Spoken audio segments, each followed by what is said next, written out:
चलिए जानते हैं कौन सा कुत्ता आपको कितनी देर में मार सकता है। और लास्ट वाला है इन सब का भी बाप, नंबर 9 ग्रेट डेन, ये 20 मिनट में आपकी जान ले सकता है। नंबर 8 बॉक्सर डॉग, ये 17 मिनट में ही आपको टपका डालेगा।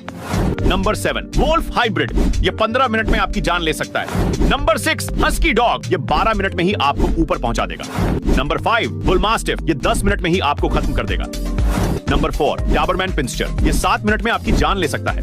नंबर 3 जर्मन शेफर्ड, ये 4 मिनट में आपकी जान ले सकता है। नंबर 2 रॉट व्हीलर, ये 3 मिनट में आपकी जान ले सकता है। और लास्ट वाला देखने से पहले अगर आप शराबी नहीं हो तो इस वीडियो को लाइक और चैनल को सब्सक्राइब कर दो, क्योंकि चैनल को सब्सक्राइब वही करेगा जो शराबी नहीं होगा। नंबर 1 पिटबुल, ये पल भर में ही आपको खत्म कर देगा।